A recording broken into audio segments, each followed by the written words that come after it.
प्रधानमंत्री नरेंद्र मोदी जी ने मंगलवार को चंडीगढ़ में देश को 3 नए आपराधिक कानूनों के सफल क्रियान्वयन को समर्पित किया।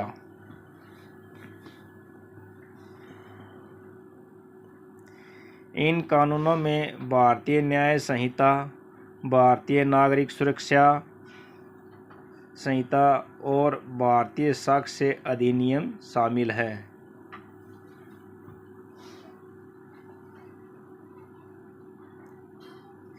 ये कानून 1 जुलाई 2024 से प्रभावी हुए, जो ब्रिटिश काल के भारतीय दंड संहिता, दंड प्रक्रिया संहिता और भारतीय साक्ष्य अधिनियम की जगह लाए गए हैं।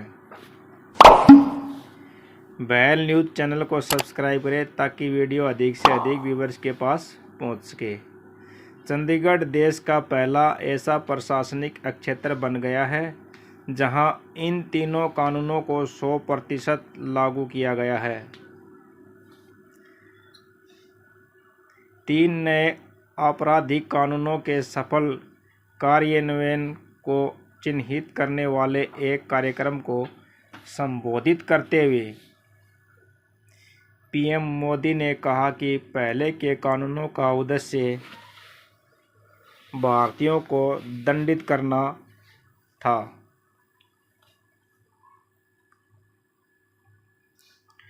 उन्हें गुलाम बनाए रखना था। दुर्भाग्य की बात यह है कि आज़ादी के दशकों बाद भी हमारे कानून घूमते रहते हैं।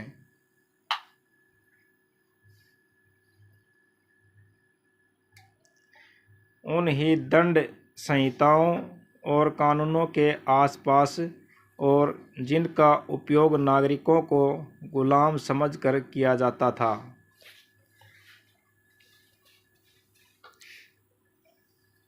समय समय पर छोटे छोटे बदलाव किए गए, लेकिन चरित्र बरकरार रहा कि हमें गुलामों के लिए बनाए गए कानूनों को क्यों जारी रखना चाहिए।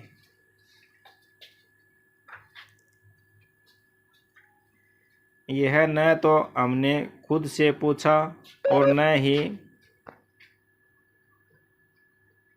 जो लोग शासन कर रहे थे वे उन्हें बदलने के बारे में सोचते हैं।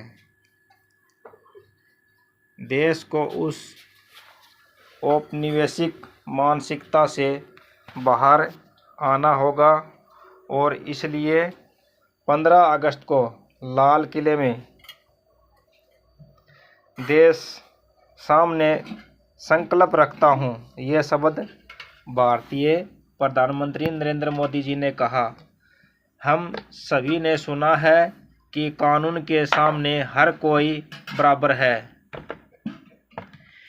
लेकिन सच्चाई यह है कि गरीब लोग कानून से डरते थे। इस अवसर पर केंद्रीय गृह मंत्री अमित शाह ने कहा कि चंडीगढ़ ने इन कानूनों को पूरी तरह लागू करके एक मिसाइल कायम की है।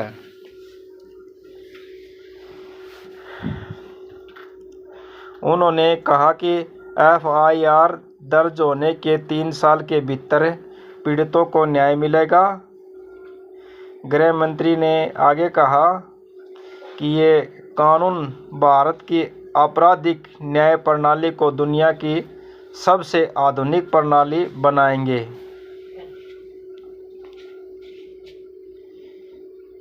उन्होंने चंडीगढ़ प्रशासन को इन कानूनों के क्रियान्वयन में उनके प्रयासों के लिए सराहा। बैल न्यूज़ की तरफ से मैं अनिल कुमार सारसर। आए सुनवाते हैं नरेंद्र मोदी जी ने क्या कुछ कहा और आगे।